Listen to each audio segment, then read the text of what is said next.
I'm Eddie Aragon, the Rock of Talk. Glad to be here with you for another edition of Albuquerque Real Estate Talk with the Venturi team from Keller Williams Realty. All you have to do is pick up the phone and dial them directly.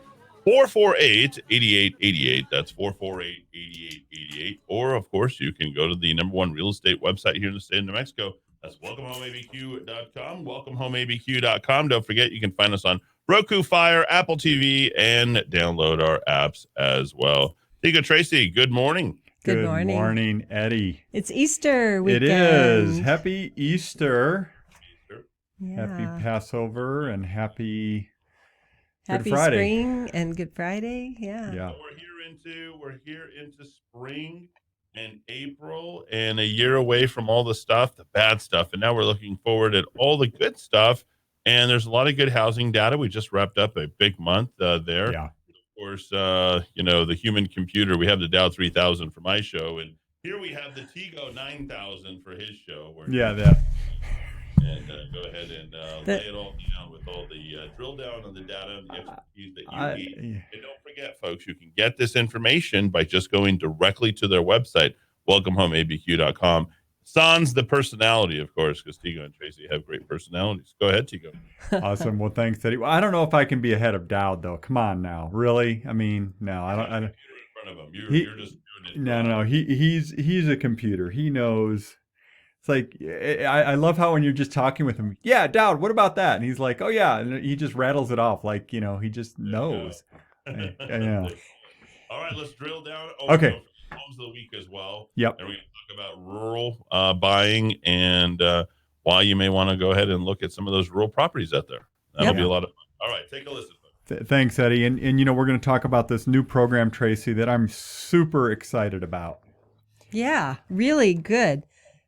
Rent to own. Yes. Lease to own. Yes. And it's a really great a great program that we just started offering this week. Yeah. So that's going to help a lot of people get into home ownership or maybe just find a rental because they're hard to find right now. Yeah. It's a really, really unique program. It's one of those things where you hear about it and you go, what am I missing? This is too good to be true. Right. But once you understand the big picture of it, you're like going, oh, well, makes sense for everybody. It's a win-win-win. Yep. So, we'll just tee that for now. But Tracy, first off, we got to talk about March. Of course, this Data-matic here. Yes, how could we not talk about March? So we have got to. March is typically the kickoff to our biggest selling season, right? We start getting some warm weather. We had some snow. We also had some warm weather in March. Yep. So the warm days really get people thinking about housing. And what happens traditionally is as homes start to come on the market, usually seasonally, we see most people start listing them in March. April is usually a huge month for homes coming on the market. Right. May is usually a very strong month for new listings or people, saying, okay, it's time to put the home on the market. And of course, halfway through March and of course, April and May last year, it was a bust. We were shut down pretty much. Yeah. I mean, it was a big We were all home trying to figure out what was next. Yeah. And so what happened was there was that big pause in the number of homes coming on the market. And just statistically, we've just never caught up. And so now we're down to this just ridiculously low number of homes available. And anybody that's in the market or, paying attention to it at all, especially if you're a buyer, it's tough out there because good homes are going, I mean, literally, we're not even talking days on market, right? We're talking hours on market in many cases, especially those really great homes that are ready to go, right? Yeah, exactly. Why are you laughing at me?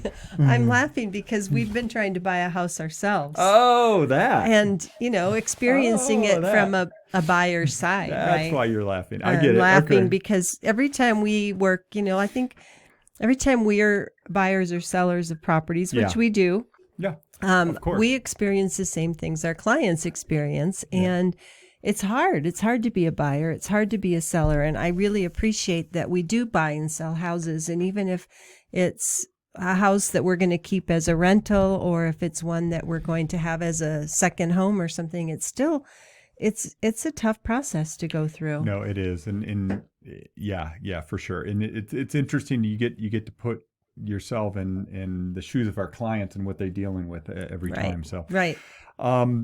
So a couple things that really I just want to hit on that were just like, I was joking. I don't know if you saw my Facebook Live. Of course you watched my Of course I did. Of course you did. Oh, you liar. I liked it. I don't think I know. I watched it. I'm just teasing. You knew what it said.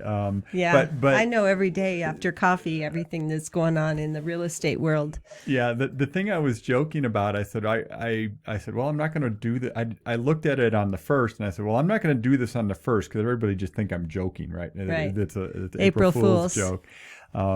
But the one that really resonated or jumped out at me was percent of list price, Tracy. Percent of last list price. Yeah, so that's a stat that you and I and anybody that's experienced in the real estate market pays attention to. And what it is kind of gives you an idea on an average how much homes are being discounted off of the list price when they go closed, when they go into closed status. Exactly. So they're saying offer price to final sale price, right? And it's an all-time high. It's not only an all-time high, it's over 100%. Oh boy. For the first time ever. Even if we go back to 2005 when things were kind of insane, it's over 100%. So on average, homes are selling over list price across the board. Right.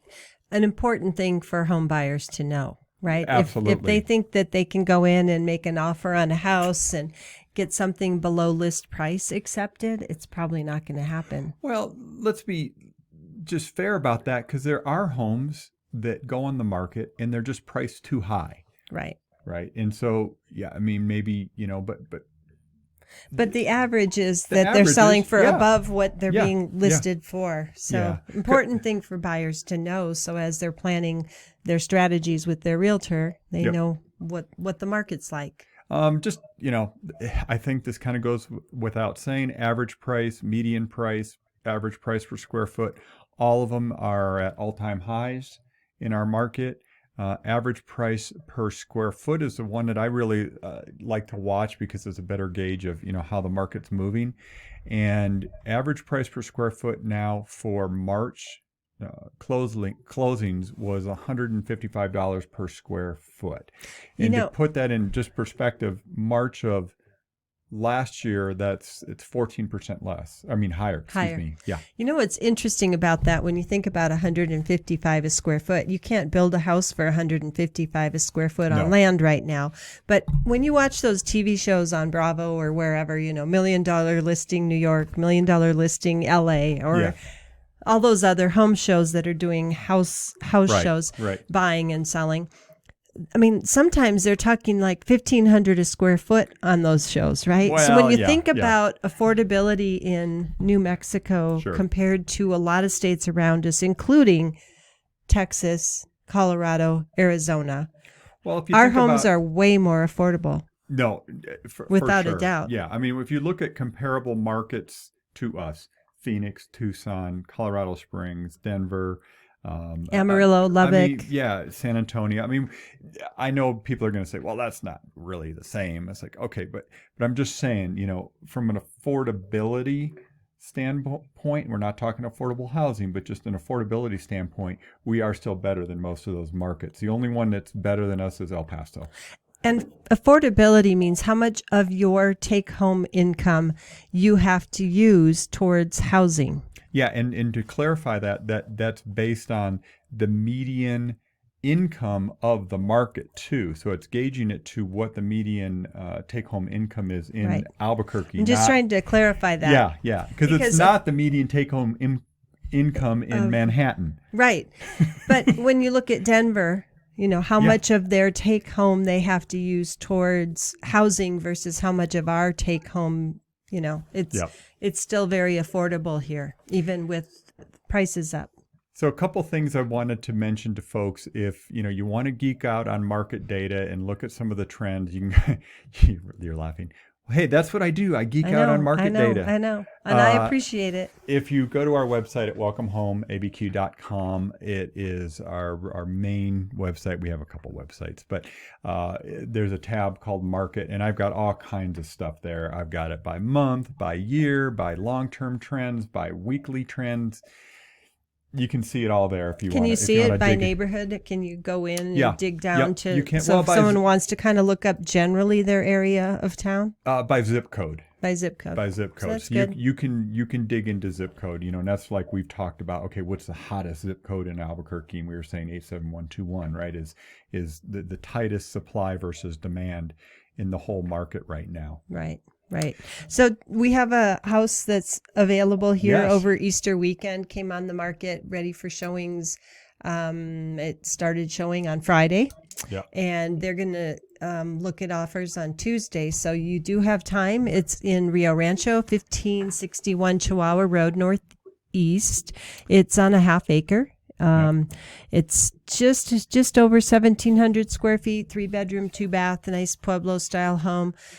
Chihuahua is just north of Northern in Unit 17. Yeah, Unit just 17, west of 528. People kind of know where that area is, but it's just. So that one's 324,500. Yep. And that one's available. I believe there's no open house because of Easter weekend, but if you want to see it, give us a ring, 448-8888, and we'd be happy to schedule a time for you to see it. We do have quite a few houses coming on the market right this next week.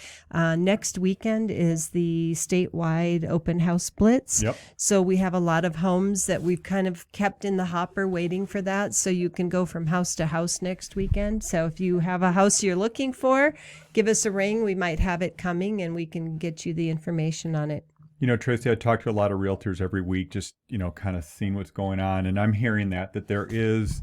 there are homes coming. There are homes in the pipeline. Thank you for fixing my grammar. That was clunky. I knew where you were going. Yeah, I know. And so, let's... We'll talk more about that. It would be that. good. It would be really good. There's a lot of buyers out there waiting. There's a lot of people that want to move that just haven't been able to. And so... maybe this will get things flowing so people can, move on to their next part of their life. Okay, what do we got? Let's talk about the lease purchase program. We have a lot of people call us that are looking for rentals or they're looking for lease purchase. They're looking for some creative deal that maybe because they're relocating here and they don't know what neighborhood they want to buy in yet, or maybe because you haven't been in your job for 2 years, the same type of industry, so you can't get a regular loan yet, or for whatever reason, you aren't in a position to do a full purchase, but you want to lock in a home. Right. We have a great new program, and it's basically you lease it. If you love it, you buy it. You lock in your rent rate by year for 5 years. You lock in the price of the home as it goes up over 5 years. And at any point during that 5 years, you can convert it to a purchase, and the price you pay for the house is predetermined up front.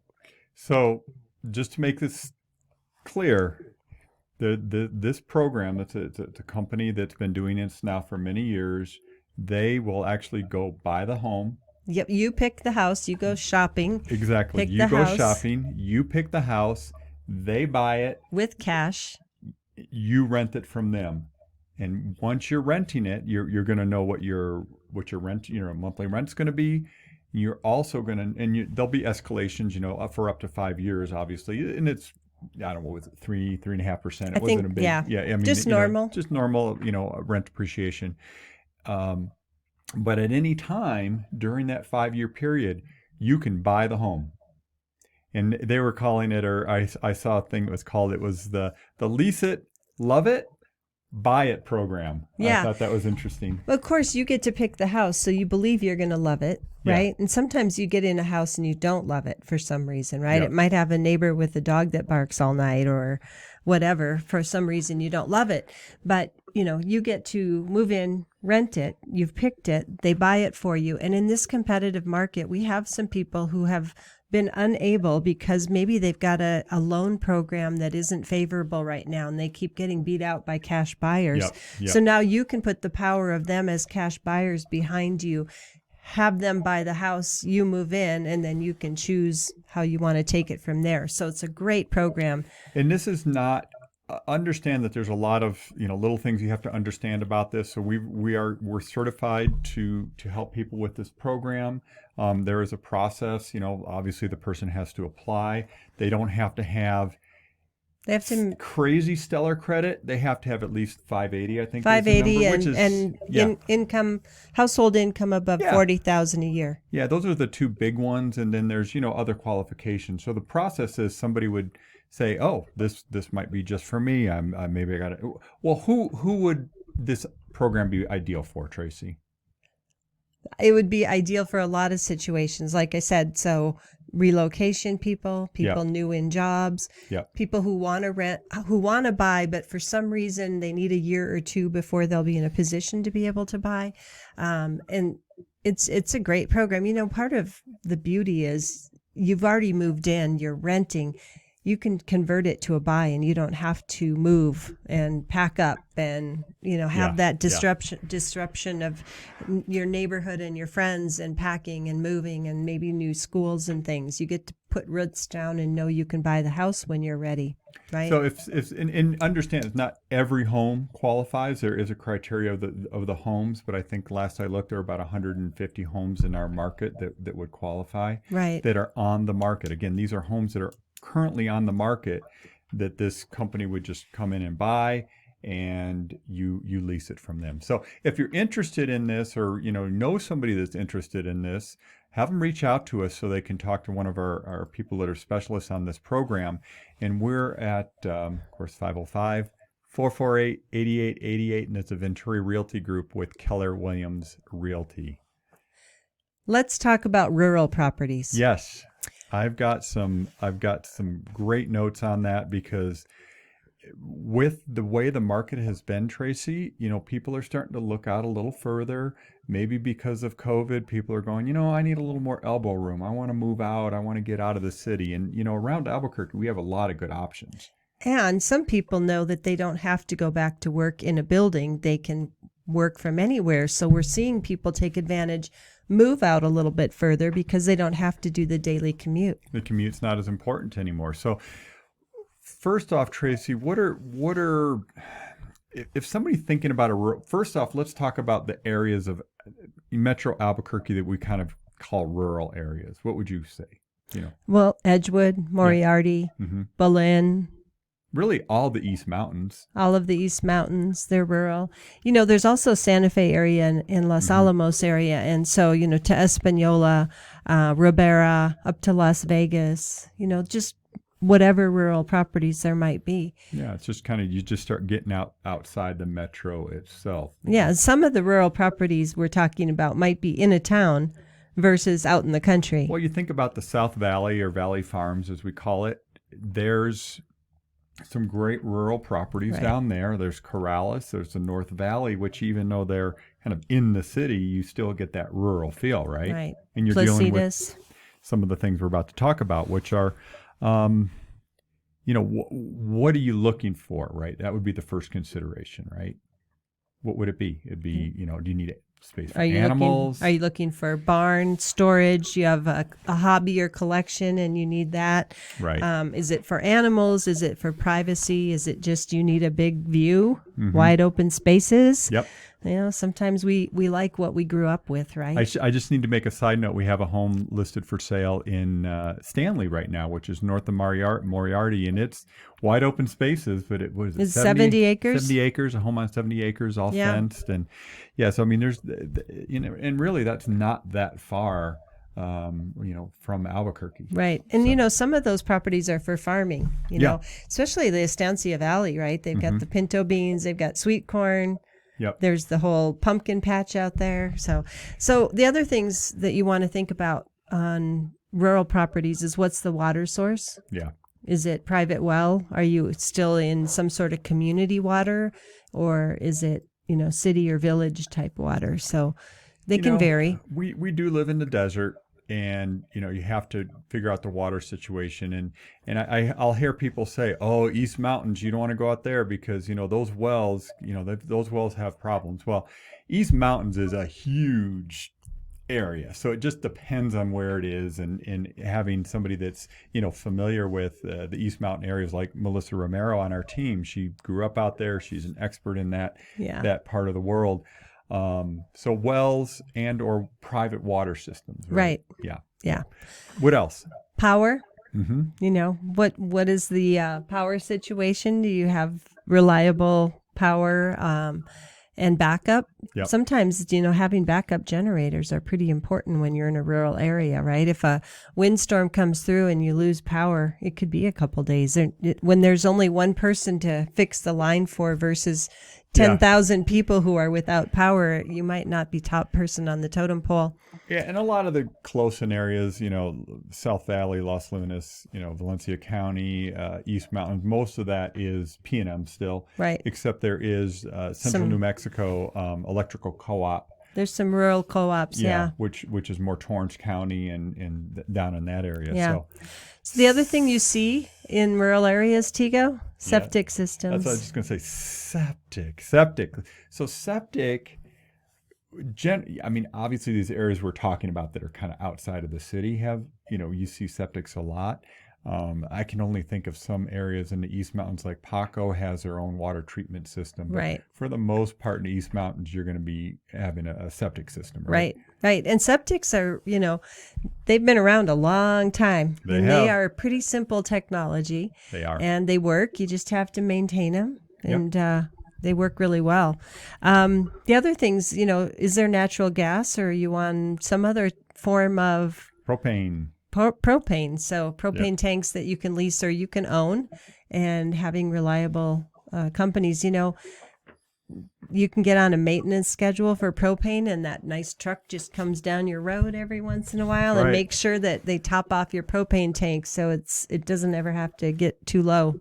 So a couple more things here, Tracy, is the actual when we sell a house that's in a subdivided neighborhood, let's call it tract neighborhood. Planned urban development. There we go. Thank you. The survey, it's pretty clear where the property lines are. You still need a property location report when you sell the property. But when you're out in the rural, you may want a staked survey, right? Yeah. Well, stake survey. I'm putting you on the spot here. If you're going to do a stake survey for 70 acres, it's going to cost a pretty penny, right? Yeah. Some of the land in the rural areas is by meets and bounds, and some of it's just identified by markers and things, but it kind of depends. Why do people need a stake survey? A lot of it is because if there's fences, the fence lines aren't always on the property line, and we've seen that. And it's just one of those things when you're looking at a property that maybe is out there.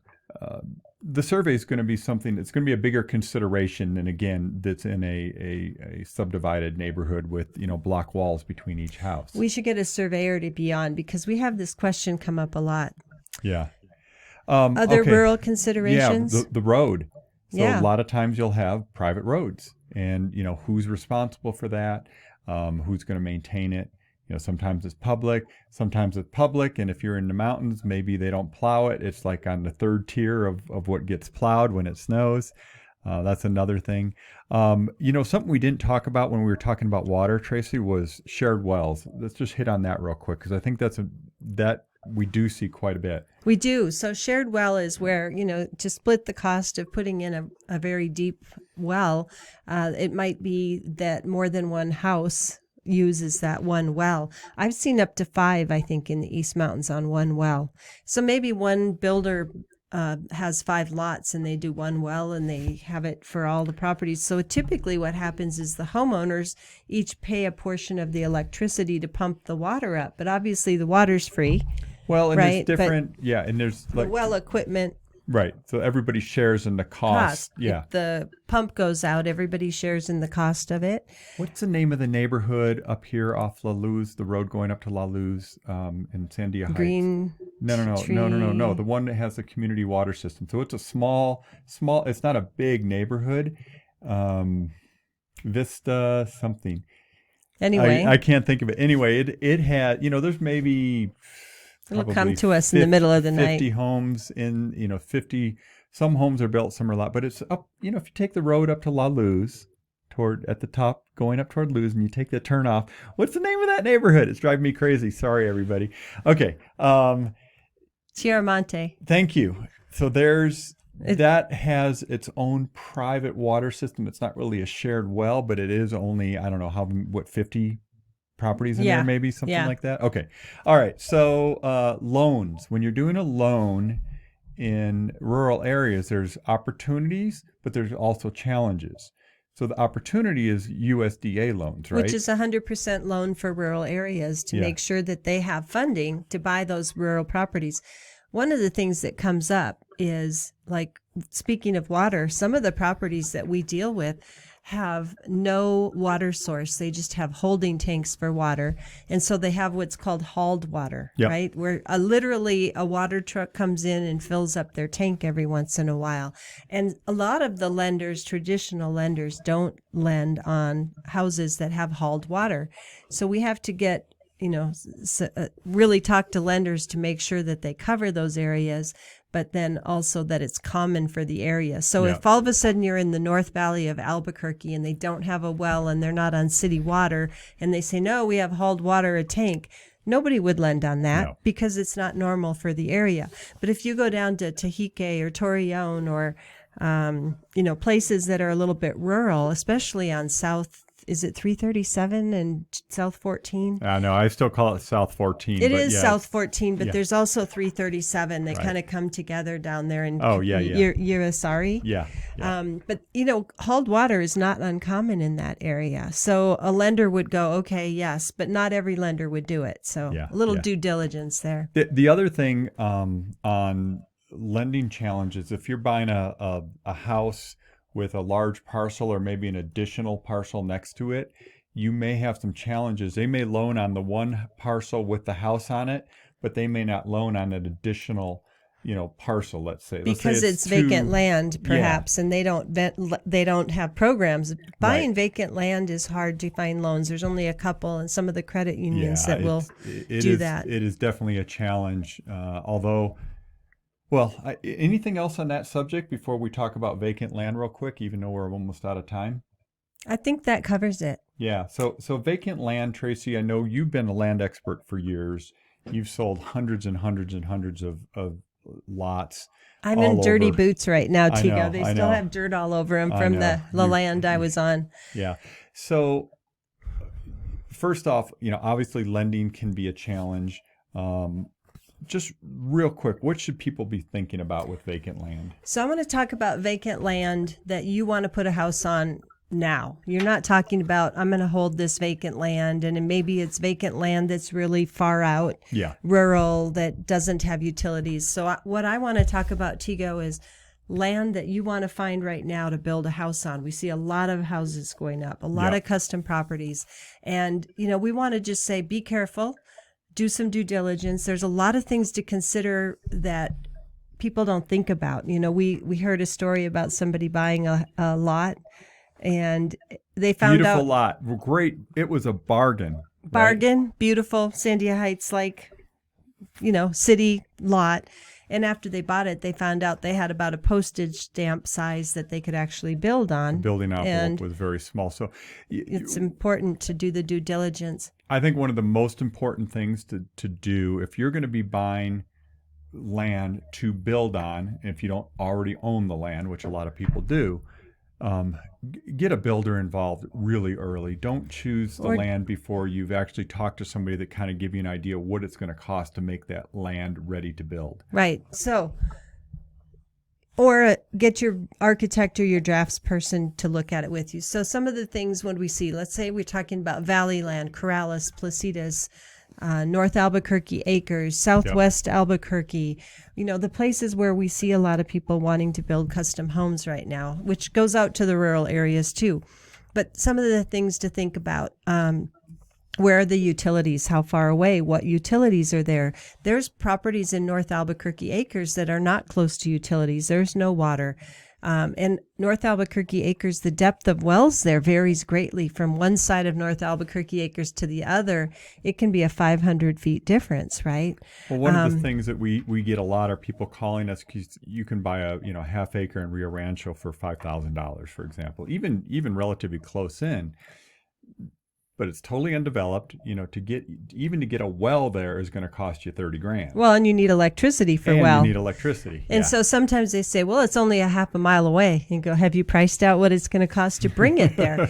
So when you think about, okay, North Albuquerque Acres example again, there's some streets there that have fire hydrants. And so people assume there's water lines in the streets. And just because there's a fire hydrant doesn't mean that there's a water line that you can tap into. I think, when we're talking vacant land, extra due diligence is definitely in order. Yeah. We'll talk about it again because there's a lot of things that we didn't get to. So, well, Eddie, there is a lot of construction going on out there right now. People are saying, I can't find a home, so I'm going to build. And then they go and talk to a builder and get pricing. Some serious sticker shock on what it's costing to build today. Build costs have gone up. I've heard anywhere from 20 to 30% just in the last year, just the build costs for new construction because of all the supply problems and labor problems and, go down the list. So just giving everybody heads up on that. Yeah. Don't open that can of, with me, it's something I know a lot about. I know the real estate end and my dad knows the construction end. That's right. I got to tell you, it's interesting, so I don't say words. Yeah. Here we go. As always, the very best in real estate. They're Tego and Tracy Venturi, the Venturi Real Estate Group from Keller Williams Realty. All you have to do is mention me, the Rock of Talk, and, just to get a little bit of credit here for the radio station because we're up there in Santa Fe and Los Alamos. And if you're looking